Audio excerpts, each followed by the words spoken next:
Greetings everyone, Hotfix 29.6.8 is live on PC and we have the third part of DE's ensmallening process. This time we have mesh accuracy and sound fidelity adjustments to reduce the game's overall size. DE have said the size of the game will reduce by 3.6GB, but you will need to download 7GB in order for that to happen. In regards to mesh accuracy, a big part of the ensmallening part 3 is how meshes are changing. Not only are they reducing the file size, they are also significantly improving quality. As you can see on screen, there is a before and after for an operator's face. Not really much of a change outside of the sharpness and boldness of the eyelashes and eyes for the operator. In regards to sound fidelity, they are making some encoder changes. They are replacing the XWMA with Opus and a new ADPCM encoder. ADPCM will provide less noise and brighter mids, and it also improves spatialization so that the full audio mix just feels more alive. Opus will improve the way you hear Warframe's accompanying music, and they also expect it to improve the general synchronization and any startup lag. 4 additions to the game with 29.6.8, Lavos, the Warframe Lavos, and his signature weapon the Cedo are now available to purchase for Intrati standing from the Father in Deimos. The Lavos blueprint is available at rank 2, the Lavos chassis, neuroptics and systems rank 3, the Cedo blueprint is available at rank 4, and then the barrel, receiver and stock can be available at rank 5.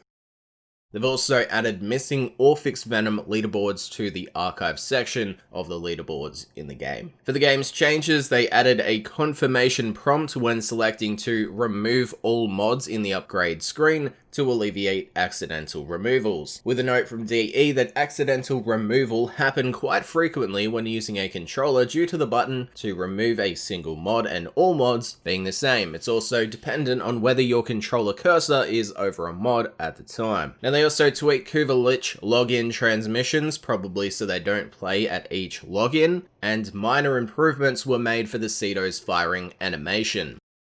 Moving on, DTLS rollout. We are testing some new network code in this hotfix. Even though we've tested it extensively on a test cluster, we need more coverage. The primary goal of these changes is to improve networking for Xbox players by replacing some proprietary network code. When these changes make it to Xbox, they will enable our automatic proxy service that already helps players with strict NAT types and other network problems on other platforms. This is something we've wanted to get to Xbox players for a long time. The added advantage of this new code is that it should be more secure and more robust on networks that corrupt network packets. We already defend against this in some degree, but the new code is more thorough. This won't make your ping any better, but if something is mangling network packets, we might be able to avoid it causing bugs in the game. They will be monitoring the rollout closely, and they will be able to disable it quickly if we encounter problems. For optimizations, DE reduced the number of DirectX 12 microstutters that would occur mostly right after loading into a new area. They optimized the download speed for fresh installs from the Epic Online Store or from the standalone launcher. They made some micro-optimizations to rendering on all platforms, micro-optimizations to DirectX 11 and DirectX 12 rendering. They optimized away several megabytes of memory used by DirectX 11 to track shaders. They optimized the DirectX 12 shader memory footprint and runtime performance, and they fixed memory leaks that would occur when running the enhanced rendering in DirectX 12. For the game's overall fixes, DE fixed the inability to use Railjack's navigation if the mission failed, fishing breaking when putting away the fishing spear in certain conditions, transferring to the operator being temporarily blocked by Warframe's landing a bullet jump, 0 damage numbers appearing for an unranked Stahlta primary fire, the Stahlta's alt fire bolts not exploding from Mirage's Hall of Mirror clones when the Unreal Shock Rifle skin is equipped, a visual bug where the player firing the Stahlta's alt fire appears to fire fire indefinitely if the Unreal Shock Rifle skin is equipped. They fixed the ability to fire equipped weapons during Wisp's Soul Gaze when the helmet ability Empower is cast prior. They fixed the rank up HUD not displaying specific items or levels when piloting a necromech, bindings that have multiple entries showing in the incorrect order. As an example, ability A would show number 1 instead of 1 in the Railjack HUD, as well as in the keyboard binding screen. They fixed Deimos'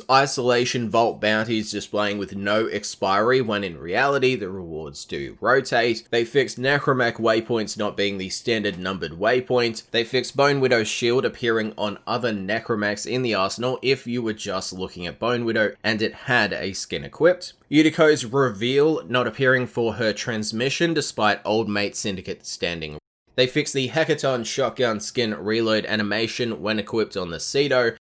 They fixed the pending friends list not initially showing mastery ranks, the star chart music playing underneath the end of mission reward screen, the enemy ship sounds playing over quest cinematics, codex mission icons having icon transparency when unexpected, the chat window rendering behind the index mission progression screen, the autocomplete showing the hint and text you type instead of just showing one. They fixed another case of the terrorless spawn sound persisting when returning to the plane's Vitaloon from Cetus after the spawn has started, a typo in the mastery rank inbox message, and a script error that could occur if you died while fishing. There's also Hotfix 29.6.8.1 that followed with performance fixes, where DE fixed performance issues that started when everyone was set to opt into DirectX 12's beta mode in the launcher. They also fixed a crash related to the sound changes as described in the Great Ensmallering Part 3, where DE fixed an issue with some geysers in the Grenier Ocean tile set, pushing you out of the world instead of teleporting you back into the land. They also fixed the False Prophet gold trophy being missing and causing the game to crash if you tried to place it in your dojo.